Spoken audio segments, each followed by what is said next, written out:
permit me say very bluntly that since the independence of this country and reunification in 1961, there's hardly been any dialogue between the governance or the government of the day and the population. We can go through memory lane. Fumban was not a dialogue. Okay.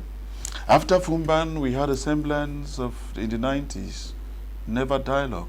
The tripartite? The tripartite, all of that. It was an imposition from the central government. We move on to talk about the dialogue, sending people to Bamenda. Yes, you very welcome relief. But what is dialogue, Leonard?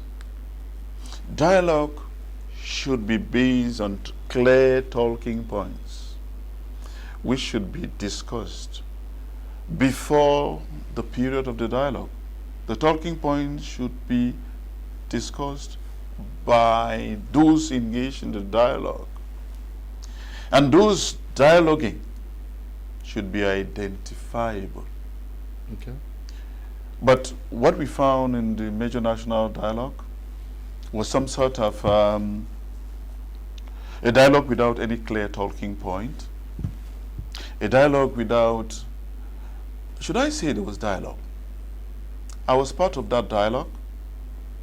I moved from one department of the dialogue to another, shouted out my lungs. But it seemed as though that dialogue was to get people shout out their grievances with a carefully placed team to come out with the resolutions. In French, they say, le chien aboie, la caravane passe. So we simply went there to back, while there were people who had been put in all the departments of the commission to craft what would be.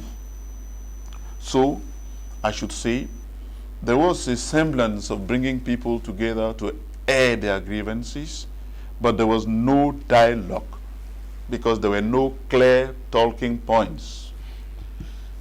Yeah, but what appreciation do you make of the outcome of that dialogue? We know that we have the implementation of recommendations that came out of the dialogue. We see the committee at work in these two regions. Are you making nonsense of what they are doing? No. Well, the very first outcome is that the President of the Republic overtly acknowledged the Anglophone problem. That dialogue took place in the first place was a huge and major step. Okay. Because prior to that dialogue, nearly every public figure was of the opinion that there was no Anglophone problem. It seemed as though each time the President set a pace, every other person toes the line. Yeah. So they followed him to say, okay, there is a dialogue, there is an Anglophone problem. So that in itself. Now the outcome of the dialogue. Should we where do I begin? Special status? Yeah, I would like us to talk about special status after your appreciation of the implementation phase of these recommendations. We are talking about reconstruction of these regions. We have the DDR centers that also came up. We have the creation of the bilingualism and multiculturalism. All of this package that was that came to see how to solve this problem. Unfortunately, none of those you cited were put in place to solve the problem. Okay. None was part of the grievances of the population. The people never went out to talk about bilingualism. So the commission was put in place. There was no DDR. The commission was not put on to talk about the DDR because there was no DDR. I think it is just coming to solve the consequences of the conflict. So reconstructing what that had not been constructed before. So to the best of my appreciation, the crisis came, reconstruction commissions were put in place, But unfortunately, the government might have had a very genuine intention. But history has taught us that states have collapsed, that institutions have failed because of failure to learn from history.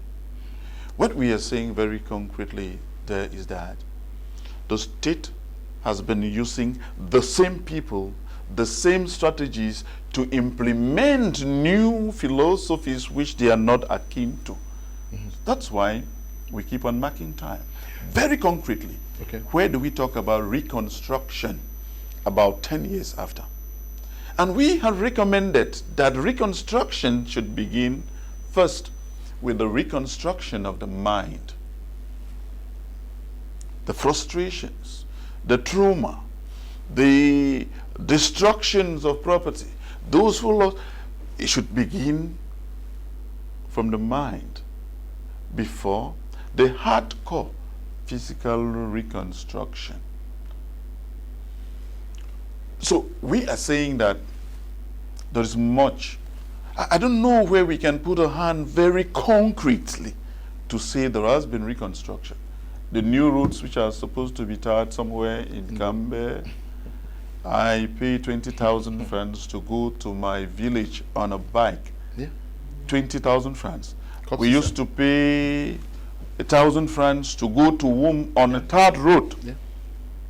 But today you pay 20,000 francs on a bike.